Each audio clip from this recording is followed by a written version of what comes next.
Bienvenidos al club.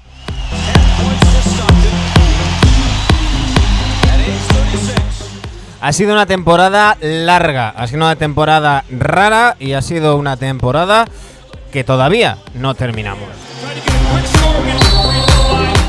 Pero tenemos que descansar y es que hemos terminado con las secciones y ya sabéis que hasta el día 30 no va a haber, en principio, competición. Así que nos vamos a tomar un descanso, vamos a hacer una pequeña pausa. Como decía el clásico, un alto en el camino. Y cerramos esta primera etapa de la temporada 19-20 con una entrevista internacional, con una entrevista con una leyenda de la NBA. Hoy estará con nosotros Muggsy Bogues.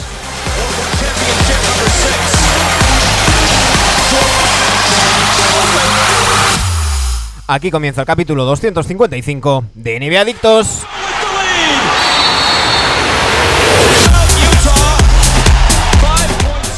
Como os decía, vamos a hacer un pequeño alto, pararemos y volveremos el 27 de julio. Ya sabéis, la NBA en principio, si no pasa nada raro, volverá el 30 de julio para el Carranza NBA, la burbuja de Orlando. Nosotros estaremos pendientes. Por supuesto, si sucede cualquier cosa, si hay novedades, si hay noticias, volveremos, haremos un especial, nos saltaremos las vacaciones y aquí estaremos para contároslo. Pero mientras tanto, vamos a tomar este breve descanso estas semanitas, después de una temporada en la que hemos hecho más programas que nunca. En el confinamiento conseguimos hacer esos especiales confinados diarios de lunes a viernes. Y bueno, nos merecemos un pequeño descanso y es lo que vamos a tener. Pero antes queríamos hacer cerrar la temporada con un invitado a la altura, y no estoy haciendo un juego de palabras. Y es que ayer por la noche teníamos la oportunidad de charlar con Muggsy Bogues. Ya sabéis, el jugador nacido en Baltimore en el 65, con su 1,59, 1,60 de estatura. Ya sabéis que el paso al sistema métrico a veces, según donde lo veas, cambia. Sus 5'3", pues jugó durante 14 temporadas en la NBA, promediando unas cifras muy buenas y siendo absolutamente icónico. Charlamos con él, vamos a hacer como siempre en estos casos, ya sabéis, como cuando charlamos con nuestros amigos de The Athletic. Os vamos a poner primero la entrevista tal cual en inglés, con nuestro macarrónico inglés, y luego la versión doblada. Quiero deciros que tuvimos bastantes problemas con la cobertura. La cobertura de Muggsy no era perfecta. Entonces hay momentos en los que no se le escucha con perfección, pero bueno, se entiende muy bien lo que nos dice. Y nada, sin más dilación, os dejo con la entrevista a Muggsy Bogues. Y pues en unos 20 minutos, 18:57, en 19 minutitos estaremos de vuelta y escucharéis la versión doblada. Tyron Bogues is not only a great point guard that played for 14 seasons in the NBA at a great level, he is also an icon. For those that grew up in the late 80s and in the 90s, he was the living proof that size matters, but talent and hard job matter even more. With his 5'3", Bogues made a huge impact not only in the league but also in the popular culture of his time. Mr. Bogues, it's a pleasure having you in our show. Welcome to NBAdictos. Thanks for having me. First of all, with all that is happening with the coronavirus, the Black Lives Matter movement, how are you? Are you and your family okay? Yes, we're fine. We're being safe. Pretty much staying at home. Just basically going out for essential things. Sometimes, me and my son, we go play golf. But mostly we just kind of staying home until we get further notice in terms of other, facilities start opening up. But we still got a little more, spikes that's been happening around in North Carolina. We are glad everything is okay there. Starting from the beginning, you were born in Baltimore in 1965, and with your teammates of Dunbar High School, you won 59 games in a row. Then you went to Wake Forest before you were drafted by the Bullets. Tell us, Maxi, how were those beginnings in basketball? I heard that you have to suffer a lot of bullying. Yeah, I mean, high school was, that's where it all started. Growing up in the city of Baltimore, playing with some talented teammates, the Reggie Williams, the David Wingates of the world, and the late Reggie Lewis. Opportunity to play with one another where we went on, as you said, won 59 games, and then going on to to college. Coach Wade prepared us for that next level, and I think his experience allowed us being able to soak up some of that information, and where we was able to go on and have a great career in college, and put us in a great position to all get drafted and to make history, to be able to go into the NBA at the same time. So it's been fun. It has been a great journey for me, especially no one really believed that a guy my size was capable of making it all the way to the NBA. And you always say that your heart is bigger than your height. Heart is always bigger than the height. That's where you measure. No one can tell you how big your heart is. That's one of the things that I always brought to the table, because I believed in the talent. I believed in my skill set. And I just wasn't going to let anyone, detract me or discourage me from reaching my dreams. Had to have a big heart. You had to have not only a big heart, but you had to have the skill set as well to bring to the table. And I happened to have both. And that was pretty much gave me a little edge, knowing that I wasn't going to take, not much off of anybody telling me what I was capable of doing. I knew what I was capable of doing. I knew I could play the game with the best of them. And that's one of the things that I always carried, the mindset. I felt like if I played with the best, if I had success against the best, then I need to be included with the best. And having that mindset every time I took the court kind of allowed me to, start playing with, the elites. Dani? Hi, Maxi. Pleasure. You played in 4 different teams in your NBA career, but of course, we will always remember you as a Hornet player, 10 years in Charlotte. That Hornets team were a very popular team in Spain, also in Europe, with so many great players like you, Morning, Larry Johnson, or Glenn Rice. What memories do you have about that cool team? Well, that was his first special team. Playing with the Larry Johnsons, the Alonzo Mourning, the Del Currys, and Kendall Gills and those guys. And I can keep naming a few more, the David Wingate, Johnny Newman.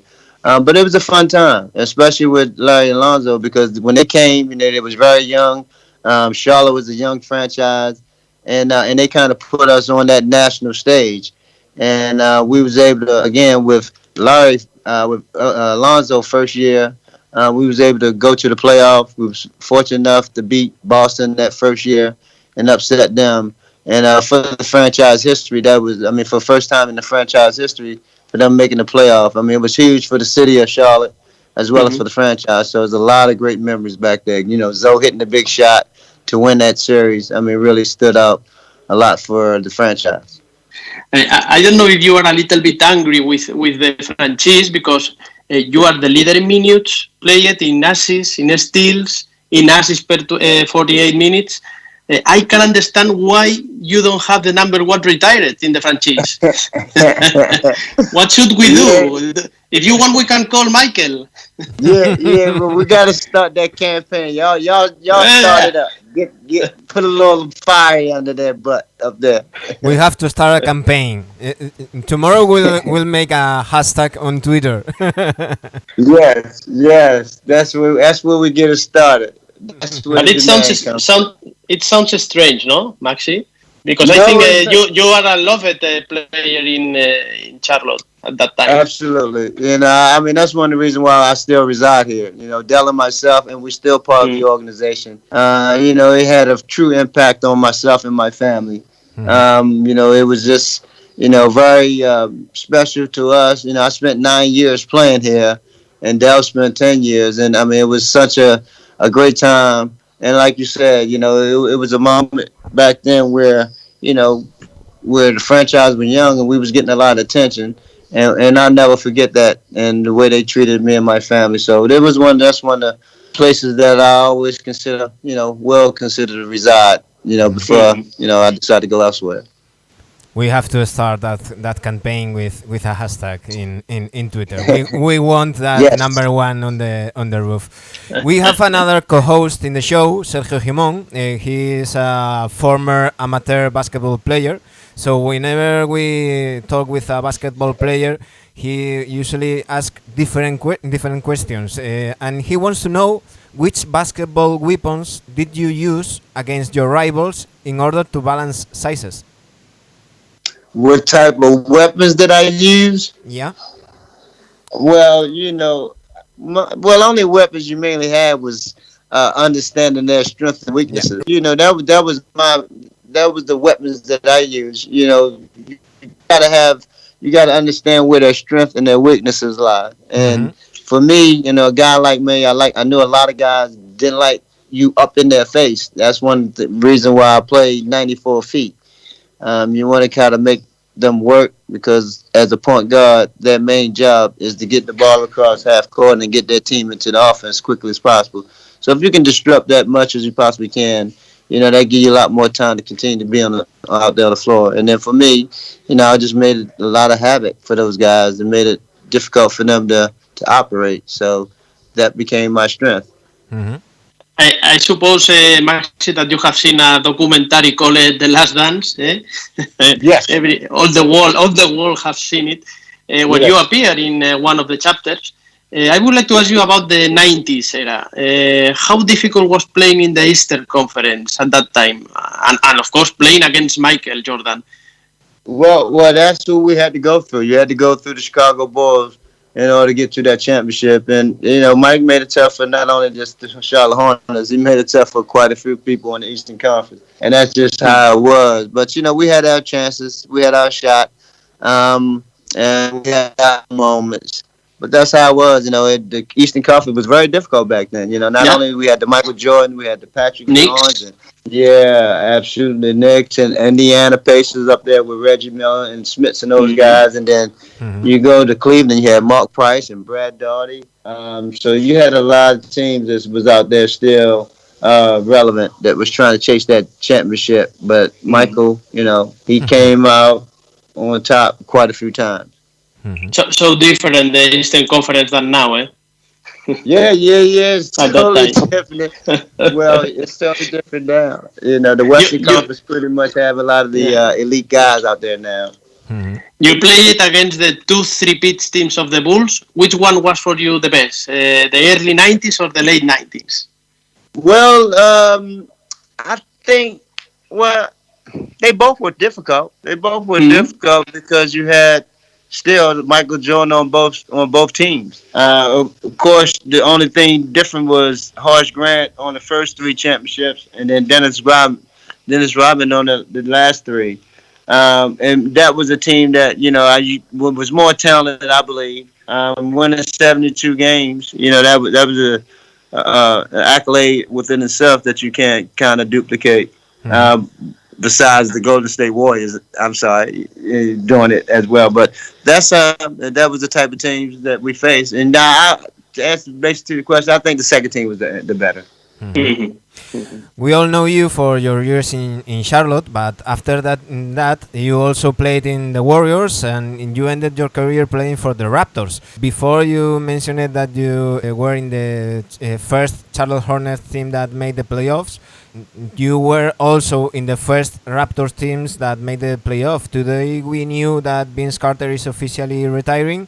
How it was your experience in that 2000 Raptors, a young franchise that made the playoff for the first time, with veterans like you, Del Curry, Charles Oakley, Kevin Willis, and young players like Vince Carter, Tracy McGrady, Doug Christie?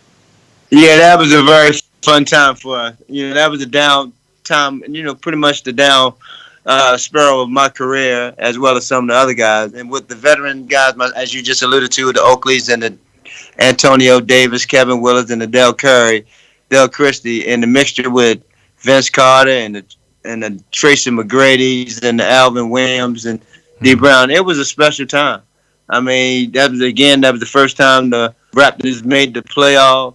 The country went crazy. I should say, not just the city. The country went crazy, and that goes to show what the testament of what they was continue to do in terms of continue to go after talent, putting out going after great free agents, bringing in guys like Kawhi Leonard, and here it is. They wound up winning the championship, which no one thought they would be. Mm-hmm. And you managed to wear the two best or two of the best jerseys of the NBA history, the away jerseys of the Charlotte Hornets and that Toronto Raptors. That's true. That's true. And I still give the Golden State Warriors, a heads up when I was there. Even though it wasn't fun times, but Stephen Curry, he went in there and kind of put a shine back on and put a smile on my face with the Warriors. But I do kind of more or less own the Raptors and the Charlotte Hornets because I spent a lot more time there. But the Warriors, I'll never forget my time there. It was some great moments as opposed to some of the down times. We have spoken about the great teams of the 90s in the East. Now I want to ask you about players. Who have been the most difficult opponents against you have played, the most difficult to defend? Tell us 3, 4, 5 names, please. Well, I don't want to say. Well, most difficult was probably Magic. Being 6'9", him and Penny Hardaway at times. I think those two guys was, but it wasn't really no difficult because they wasn't used to playing with their back towards the basket. And for me, I knew how to guard guys, and that's one of the reasons why a lot of folks couldn't take advantage of my size, go down there and post me up. Because if so, I probably wouldn't have been in the league. But I understood, guys, again, it comes with the strength and weakness. And when you're not accustomed playing with your back to the basket, that brings another element. And those guys are more or less great passers. So it was more or less when the teams helped the double team, they was able to find their teammate to where it may lead to a basket or assist for them. So that's where that difficulty more or less came in at. Obviously, we have to talk about the present, and we have to talk about that bubble in Orlando. Today, we knew that there are 700 new cases in Orange County, more than 5,000 new cases of coronavirus in Florida. What do you think about this Orlando bubble? Do you think that they have to play no matter what? Also, is the George Floyd and Black Lives Matters theme out there? What do you think about all of this? Do you think they should play? They should stop? Well, I think for the answer to the question, I think both sides has a valid point. Some guys decided they do want to go down and play, and some guys, are restricted, and they kind of hesitant to go down to Orlando and play, and because of certain things that's happening, and it could be the COVID-19 concerns, or it could be the Black Lives Matter social justice that's what's happening right now. So you got to look at both sides, and everybody has a platform. Some want to use it. The ones that do want to go down and play.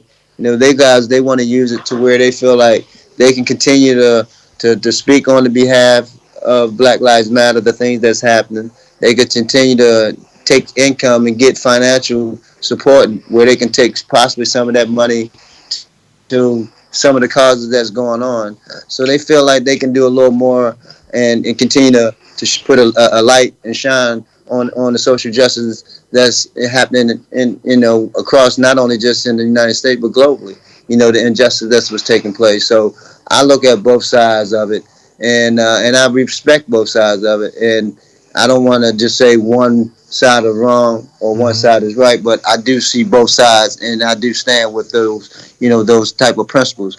NBA, they always take their measures very seriously, these things concerned. I'm quite sure Adam Silver has looked to all the pros and cons of restarting the season, and he's going forward with it.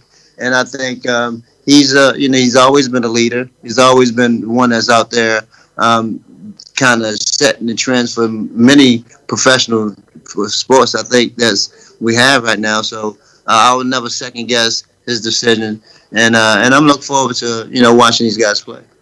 You said before that you are living in Charlotte, and we know that you have a foundation, Bogues Family Foundation. What kind of things do you do in that foundation and there in Charlotte? Well, it's the Muggsy Bogues Family Foundation. We help to try to empower and support those in our community. We know we have scholarship programs for a lot of kids to try to further their education. We try to do our part and just try to help them out and take some financial burden of some of the parents.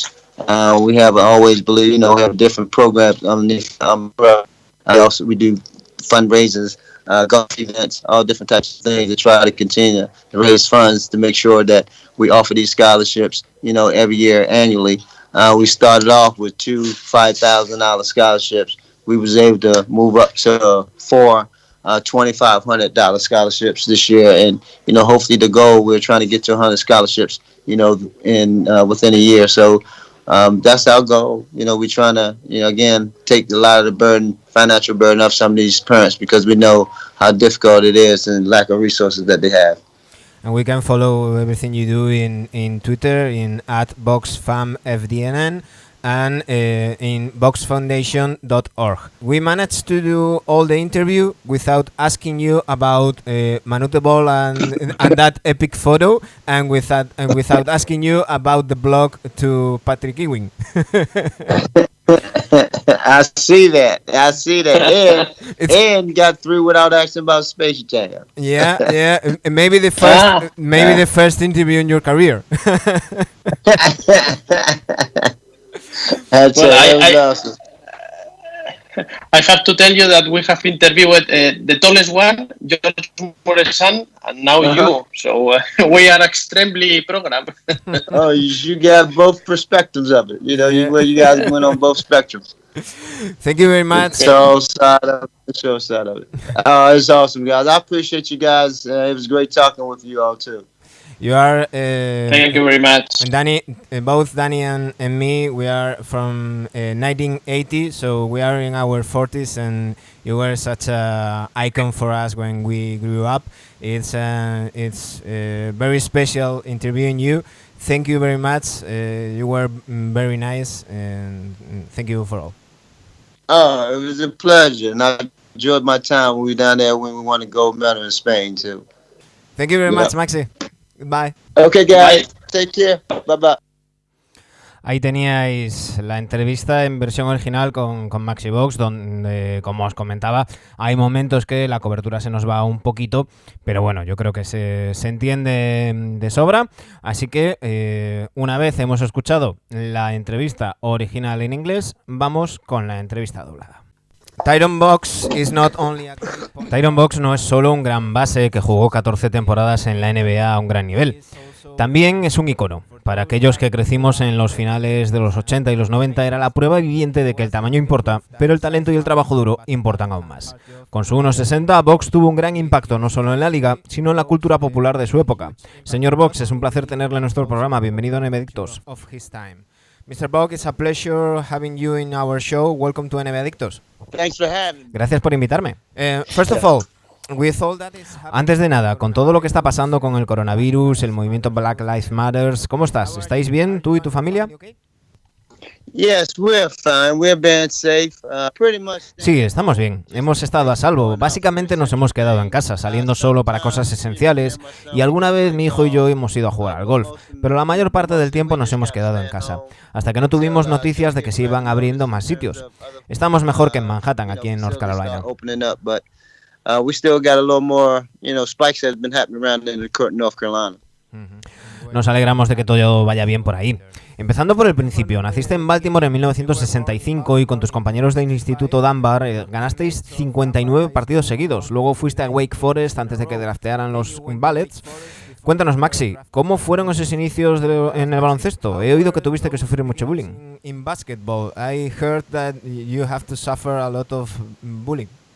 Yeah, I mean, high school was, that's where it all started. Growing up Sí, el instituto es donde empezó todo. Creciendo en la ciudad de Baltimore, jugando con compañeros de allí también, los Reggie Williams, David Wingate, el fallecido Reggie Lewis, tuvimos la oportunidad de jugar unos con otros y, como decías, ganar esos 59 partidos y seguir adelante en la universidad. El entrenador Wade nos preparó para ese siguiente nivel y creo que su experiencia nos permitió absorber tanta información que fuimos capaces de tener una buena carrera en la universidad.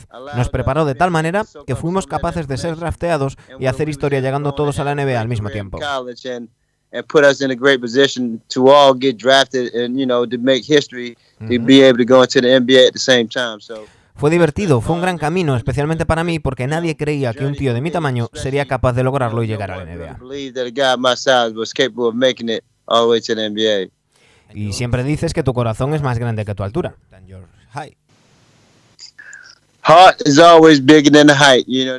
El corazón es siempre más grande que la altura. Eso es lo que hay que medir. Nadie te puede decir lo grande que es tu corazón. Y es una de las cosas que puse sobre la mesa, porque creía en el talento, creía en mis habilidades. Y no iba a dejar que nadie me desanimara ni impidiera que alcanzara mis sueños. Tienes que tener un gran corazón. No solo un gran corazón, sino también las habilidades y ponerlas sobre la mesa. Y yo tenía ambas cosas, corazón y habilidades. Y no iba a permitir que nadie me dijera lo que podía hacer. Yo sabía de lo que era capaz, sabía que podía jugar con los mejores, y esa era una de las cosas que siempre tenía en mente. Si jugaba con los mejores, si tenía éxito contra los mejores, entonces se me tenía que incluir entre los mejores. Y tenía eso en mente cada vez que saltaba a la cancha. Eso me permitió jugar en la élite.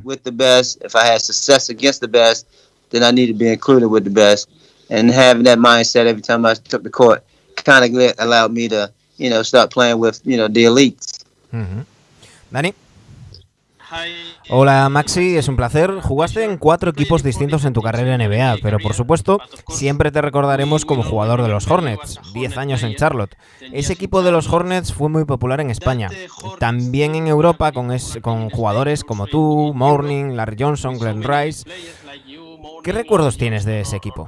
What memories do you have about that cool team? Bueno, ese fue un equipo muy especial. Jugar con Larry Johnson, Alonso Mourning, Del Curry, Kendall Gill y todos esos tíos. Y puedo decir unos cuantos más, como David Wingate o Johnny Newman. Fue una época divertida, especialmente con Larry y Alonso, porque cuando llegaron eran muy jóvenes. Charlotte era una franquicia muy joven también y nos pusieron en el escenario nacional. And they kind of put us on that national stage. And we was able to, again, with Larry. Y en el primer año de Alonso fuimos capaces de ir a los playoffs, ganar a Boston en ese primer año, y por primera vez en la historia hacer playoffs fue muy importante para la ciudad de Charlotte, así como para la franquicia, así que hay un montón de buenos recuerdos. Shaw metiendo ese tiro para ganar las series contra Boston significó mucho para la franquicia. To win that series, I mean, really stood out a lot for the franchise. No sé si estás un poco enfadado con la franquicia, porque eres el líder en minutos jugados, en asistencias, en robos, en asistencias por 48 minutos. No puedo entender por qué no tienes el número 1 retirado en la franquicia. ¿Qué tenemos que hacer? Si quieres podemos llamar a Michael. If you want, we can call Michael. We gotta start that campaign. Sí, tenemos que hacer algo. Podéis ir empezando. Dadle caña. We have to start a campaign. Tenemos que empezar una campaña. Mañana haremos un hashtag en Twitter. Hashtag on Twitter. Yes. Sí, por ahí se empieza. Por ahí se empieza. And it sounds strange, ¿no, Maxi? Pero es raro, ¿no, Maxi? Porque creo que eras un jugador querido en Charlotte. Charlotte at that time. Absolutely. And I mean, that's one of the reasons why I still... Absolutamente, y esa es una de las razones por las que aún vivimos aquí, tanto Del como yo, y aún somos partes de la organización. Tuvo un profundo impacto en mí y en mi familia, fue muy especial. Estuve 9 años jugando aquí, Del estuvo 10 años, y fue una época genial. Como decías antes, hubo un momento en el que la franquicia era joven y recibía mucha atención, y nunca olvidaré eso y cómo me trataron a mí y a mi familia. Por eso fue donde consideré fijar mi residencia antes de ir a otro lado. And I'll never forget that and the way they treated me and my family. So that's one of the places that I always consider, well considered to reside, before, I decide to go elsewhere. Tenemos que empezar esa campaña con un hashtag en Twitter, ¿eh? Queremos ese número 1 en el techo. We want that number 1 on the roof. Tenemos otro miembro del equipo, Sergio Gimón. Es un ex jugador aficionado de baloncesto y siempre que hablamos con jugadores de baloncesto les hace preguntas diferentes. Quiere saber qué armas baloncestísticas usabas contra tus rivales para equilibrar el tamaño. And he wants to know which basketball weapons did you use against your rivals in order to balance sizes. ¿Qué tipo de armas usaba? ¿Ya? Sí. Bueno, sabes, las únicas armas que tenía era entender las fortalezas y las debilidades. Esas eran las armas que yo usaba. Tienes que entender dónde están las fortalezas y dónde están las debilidades. Y para mí, para un tipo como yo, sabía, por ejemplo, que a muchos tíos no les gustaba tenerte pegado a su cara. Es la razón por la que jugaba a toda cancha. Como bases, su trabajo es llevar el balón al otro lado de la cancha y montar el ataque lo antes posible. Así que si puedes dificultar eso lo máximo posible, eso te dará más tiempo en cancha. Así que yo convertí eso en un hábito. Les hacía sudar y convertí eso en mi fortaleza. I just made it a lot of havoc for those guys and made it difficult for them to operate. So that became my strength. I suppose, Supongo, Maxi, que has visto el documental llamado The Last Dance. Todo el mundo lo ha visto, aparecías en uno de los capítulos. Quiero preguntarte por los 90. ¿Cómo de difícil era jugar en la conferencia en aquella época y, por supuesto, contra Michael Jordan? How difficult was playing in the Eastern Conference at that time? And of course, playing against Michael Jordan. Bueno, era por lo que tenías que pasar. Tenías que enfrentarte a los Chicago Bulls si querías el campeonato. Michael lo puso difícil, pero no se lo puso difícil solo a los Charlotte Hornets. Lo puso difícil para mucha gente en la conferencia este. Tuvimos nuestras oportunidades, tuvimos nuestros momentos, pero fue como fue. La conferencia este era muy difícil en aquel momento. Estaban Michael Jordan, estaba Patrick Ewing, los Knicks, los Pacers estaban ahí arriba también con Reggie Miller y Smith y todos esos chicos. En Cleveland tenías a Mark Price y Brad Daugherty. Había muchos equipos relevantes que perseguían el campeonato, pero Michael, ya sabéis, llegó a la cima unas cuantas veces.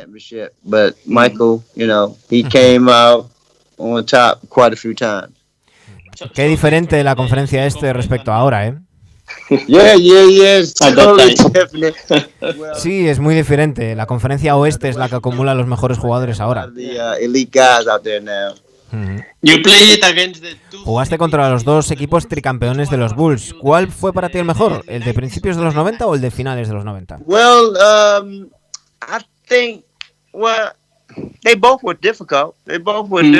Bueno, creo que...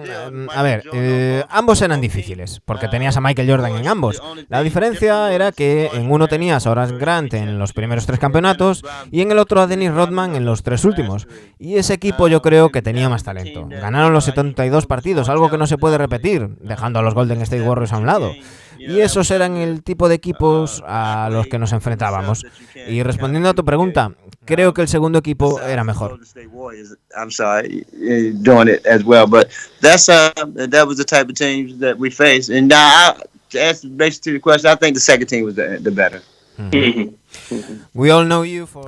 Todos te conocemos por tus años en Charlotte, pero después de eso también jugaste en los Warriors y terminaste tu carrera jugando en los Raptors. Antes mencionaste que estuviste en el primer equipo de los Hornets, que se clasificó para playoffs. Estuviste también en el primer equipo de los Raptors, que se clasificó para playoffs. Hoy hemos sabido que Vince Carter se retira oficialmente. ¿Cómo fue tu experiencia en los Raptors del 2000? Una franquicia joven que se clasificó por primera vez para los playoffs con veteranos como tú, Del Curry, Charles Oakley, Kevin Willis y jóvenes como Vince Carter, Tracy McGrady o Doug Christie.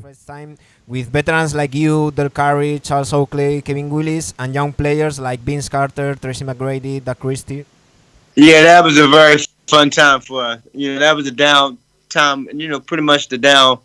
Sí, esa fue una época especial. Estaba en la parte final de mi carrera, el final de mi carrera. También otros de mis compañeros que has mencionado, como Oakley, Antonio Davis, Kevin Willis, Del Curry. Y la mezcla con los Vince Carter, Tracy McGrady, Alvin Williams fue una mezcla especial, fue una época especial. Era la primera vez que los Raptors jugaban playoffs y la ciudad, bueno, el país se volvió loco, no solo la ciudad, todo el país se volvió loco. Y ellos han seguido y siguieron buscando talento, reclutando agentes libres, haciéndose también con gente como Kagawa y Leonard, y así acabaron ganando un título que nadie esperaba que ganaran. Continue to go after talent, putting out great, going after great free agents, bringing in guys like Kawhi Leonard, and here it is. They wound up winning the championship, which no one thought they would be. Y te las apañaste para llevar dos de las camisetas más bonitas de la historia de la NBA, las camisetas visitantes de los Hornets y de esos Toronto Raptors. The NBA history, the away jerseys of the Charlotte Hornets and that Toronto Raptors. Sí, sí. Y también estuve en los Golden State Warriors, pasé momentos divertidos cuando estuve allí. Y luego Stephen Curry hizo ganador ese equipo y dibujó una sonrisa en mi cara. Como con los Raptors, no es lo mismo que Charlotte, porque estuve mucho más tiempo allí. Pero no me olvido de los Warriors. Hubo grandes momentos, aunque también los hubo momentos bajos. And the Charlotte Hornets, because I spent a lot more time there. But the Warriors, I never forget my time there. There were some great moments, as opposed to some of the down times.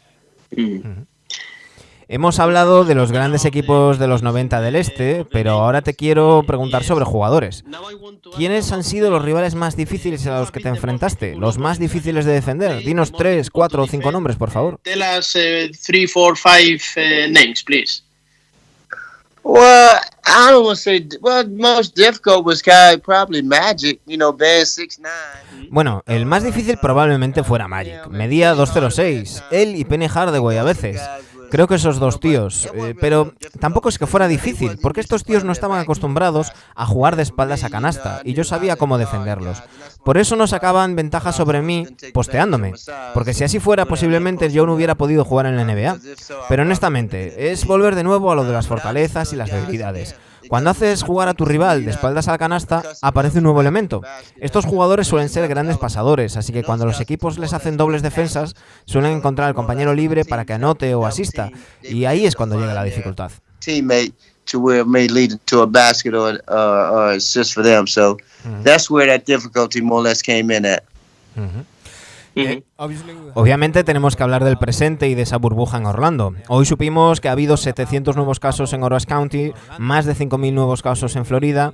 ¿Qué piensas de esta burbuja de Orlando? ¿Crees que tienen que jugar a toda costa? También está el tema de George Floyd y Black Lives Matter. ¿Qué piensas de todo esto? ¿Deben jugar? ¿Deben parar? What do you think about this Orlando bubble? Do you think that they have to play no matter what? Also, is the George Floyd and Black Lives Matters theme out there? What do you think about all of this? Do you think they should play? They should stop? Well, I think for the answer to the question. Bueno, creo que las dos partes tienen su parte de razón. Algunos tíos quieren salir ahí y jugar, otros son más reticentes a ir a Orlando y jugar por diversos motivos, puede ser el COVID-19 o el Black Lives Matter. Tienes que ponerte en el lugar de ambos lados. Todo el mundo tiene su plataforma, algunos quieren utilizarla yendo allí y jugando, y hay quien piensa que debe seguir utilizándola hablando en favor de Black Lives Matter, recaudando fondos, financiando algunas de esas causas. Y hay quien piensa que hay que poner el foco en las causas sociales y en lo que está sucediendo no solo en los Estados Unidos, sino en todo el mundo con estas injusticias. They want to use it to where they feel like they can continue to speak on the behalf of Black Lives Matter, the things that's happening. They could continue to take income. Yo miro ambas posturas y respeto ambas posturas. No quiero decir que un lado está en lo correcto y el otro equivocado. Entiendo ambos puntos de vista y defiendo esos principios.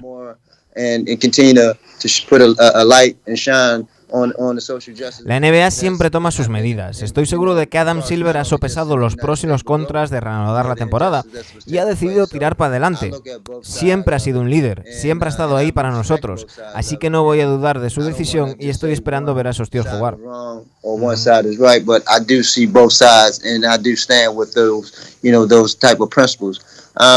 NBA, they always take their measures very seriously, these things concerned. I'm quite sure Adam Silver has looked to all the pros and cons of restarting the season, and he's going forward with it.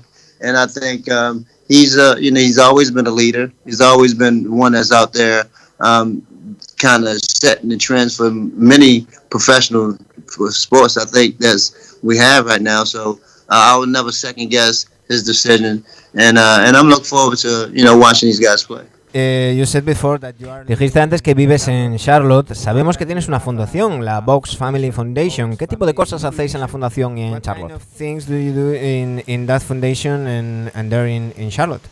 Well, it's the Muggsy Bogues family. Como la fundación Muggsy Bogues Family, intentamos ayudar y empoderar a quien lo necesita en nuestra comunidad. Tenemos becas escolares para muchos chicos que intentan avanzar en su educación. Intentamos hacer nuestra parte. Recaudamos fondos para asegurarnos de que ofrecemos las becas escolares todos los años. Empezamos con 2 becas de $5.000 hace años y hemos conseguido subir a becas de $25.000 y esperamos llegar a las 100 becas anuales. E intentamos ayudar económicamente también a los padres porque sabemos lo duro que es y la falta de recursos que tienen. Raise funds to make sure that we offer these scholarships, every year annually. We started off with 2 $5,000 scholarships. We was able to move up to 4 $2,500 scholarships this year, and hopefully the goal, we're trying to get to 100 scholarships, in within a year. So that's our goal. We're trying to, again, take a lot of the burden, financial burden off some of these parents because we know how difficult it is and lack of resources that they have. Y podemos seguir todo lo que hacéis en Twitter en @BoguesFamFDN y en boguesfoundation.org. Hemos conseguido hacer toda la entrevista sin preguntarte por Manu y esa famosa foto, ni por el tapón a Patrick Ewing. Epic photo and without asking you about the blog to Patrick Ewing. I see that. And got through without asking about Space Jam. Me he dado cuenta y habéis conseguido no preguntarme por Space Jam tampoco. Dice, quizás es la primera entrevista en tu carrera en la que sucede. Es genial. Tengo que decirte que hemos entrevistado al más alto, Josh Muresan, y ahora tú. Somos un programa de extremos. We are extremely program. Oh, you got both perspectives up. Ya tenéis las dos perspectivas, con tíos de los dos lados. Muchas gracias, chicos. Ha sido genial charlar con vosotros. Oh, it's awesome, guys. I appreciate you guys. It was great talking with you all too. Tanto Dani como yo somos de 1980, estamos en los 40 y eras un icono para nosotros cuando éramos jóvenes. Ha sido muy especial entrevistarte, ha sido muy agradable, gracias por todo. It's very special interviewing you. Thank you very much. You were very nice and thank you for all.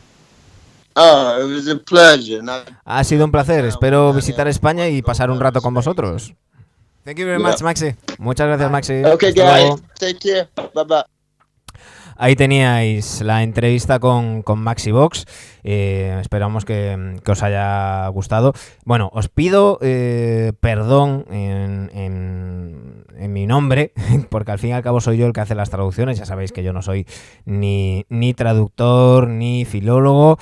Entonces, bueno, si se me ha escapado alguna cosita, si alguna expresión no va exactamente como debería de ir, bueno, yo creo que el sentido de la entrevista se entiende perfectamente y sé que me sabréis perdonar. Esto suele llevar mucho trabajo detrás, son algunos de los programas que más nos gustan, aunque como os decimos lleven ese trabajo. En fin, termina la primera parte de la temporada en NBAdictos. Como os decía antes, vamos a hacer una pequeña pausa. Vamos a parar durante un mesecito. El lunes 27 de julio, si no sucede nada, porque hay que ver cómo evolucionan esos contagios, cómo va la cosa, pero si no sucede nada, volveremos el 27 de julio. Si sucede cualquier cosa lo suficientemente importante, aquí vendremos. Ya sabéis, lo bueno de tener el estudio en casa es que no tenemos que regirnos por unos horarios, así que podemos aparecer cuando menos os lo esperéis. Mientras tanto, recordad que seguimos en YouTube. En YouTube cada semana os vamos dejando el análisis de los equipos eliminados de la competición. Esta semana, posiblemente mañana, tengáis el vídeo analizando la temporada de los Atlanta Hawks. Así que ya sabéis, suscribíos al canal de NBAdictos en YouTube, dadle a me gusta a nuestros vídeos y comentadnos todo lo que opinéis, si estáis de acuerdo con nuestro análisis, si no, lo que sea. Mientras tanto, seguimos en @NBAdictosRC en Twitter, @NBAdictosRC en Instagram. Y ya sabéis que podéis echarnos una mano en patreon.com/NBAdictos. Por 3 euros al mes nos ayudáis a seguir creciendo como programa y os lleváis una de las camisetas del programa. Esas camisetas NBAdictas que cada vez nos quedan menos. De hecho, azules no nos quedan. Así que, bueno, si hay peticiones, podemos hacer otra tirada. Pero eso ya depende de vosotros. Nos quedan muy poquitas, blancas y rojas. Así que ya sabéis, es vuestra oportunidad. En fin, lo dicho, volvemos en un mesecito. Muchísimas gracias por escucharnos, ya sea vía Spotify, Apple Podcasts, iVoox o YouTube. Volvemos, pasad la mejor, ya iba a decir la mejor de las semanas posibles. Os dais cuenta, no, con las costumbres cuesta quitárselas. Pasar el mejor de los meses posibles. A disfrutar el veranito. Un fuerte abrazo.